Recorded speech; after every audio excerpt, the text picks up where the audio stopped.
బాబు, నువ్వు హరిదాస్ గారు వాళ్ళ అబ్బాయి కదా? అవునండి. మీ నాన్నగారు కాలం చేశారు. కాలం చేసినప్పటి నుంచి ఊళ్ళో పండగ విలవిల్లాడిపోతుందయ్యా. నువ్వెందుకు హరిదాస్ అవ్వలేదు? మీ నాన్నగారిలాగా నీకు సంస్కృతులు సాంప్రదాయాలంటే గౌరవం లేదా? చూడ్డానికి చదువుకున్నోళ్ళే ఉన్నారు కదా సార్. సాంప్రదాయమైన వాళ్ళ నాన్నే పోయిన తర్వాత బొంగులో సంప్రదాయాలు మనకెందుకులే అనుకున్నాడేమో. అంతే కదా తమ్ముడు?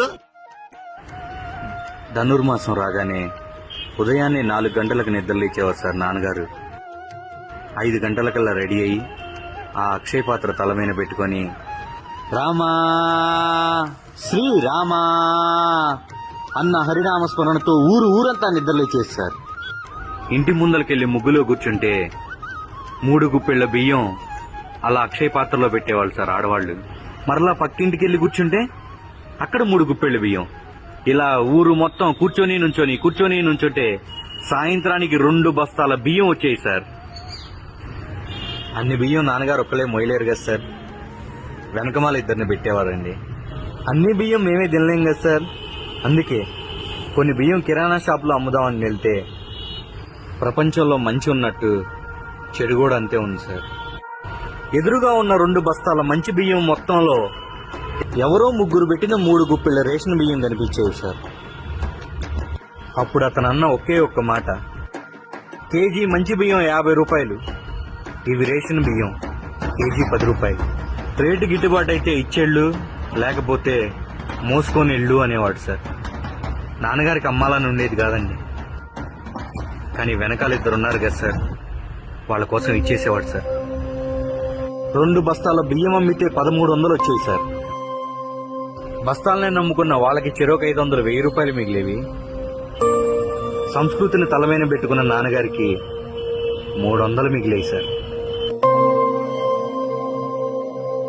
ఇందాక మీరు ఒక మాట అన్నారు, పండగ రోజు మీ నాన్నగారు లేకపోతే ఊరంతా వెలవెల్లాడిపోతుంది అని. ఆఖరి రోజుల్లో నాన్నగారు మంచంలో ఉన్నప్పుడు ఆ ఊరు ఆయనతో లేదని ఆయన మనసు ఎంత వెలవెల్లాడిపోయి ఉంటుంది సార్. ఊళ్ళో 100 ఎకరాల ఆసామి సార్. కొడుకు పెళ్లి చేశాడు. ఆకు మీద 108 రకాలు. ఒక్క ఆకు ఖరీదు 2000 రూపాయలు. అరపోట్లో అరిగిపోయే అన్నం కోసమే 2000 ఖర్చు పెట్టాడు సార్. నెల మొత్తం సాంప్రదాయాన్ని నమ్ముకొని బ్రతికే ఆ హరిదాస్ గారికి 200 రూపాయలు దక్షిణ పెట్టలేకపోయాడు సార్. పండగ రోజు ఇంటికి చుట్టాలు వస్తే సిట్టింగ్ వేస్తే 10,000 రూపాయలు ఖర్చు అయింది. పండగ పూట ఆడవాళ్లు వేసి తీసేసే చీరకి 2000 ఖర్చు అవుతుంది సార్.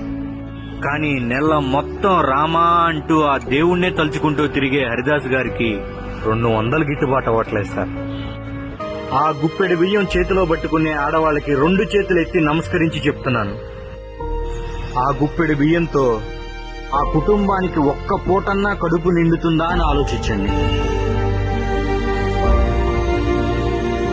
ఇందాక ఒక మాట అన్నారు, సంస్కృతులు సాంప్రదాయాలంటే గౌరవం లేదా అని. సాంప్రదాయాన్ని తల మీద పెట్టుకుని 300 రూపాయలు సంపాదించడానికి నేను రెడీగా ఉన్నాను సార్.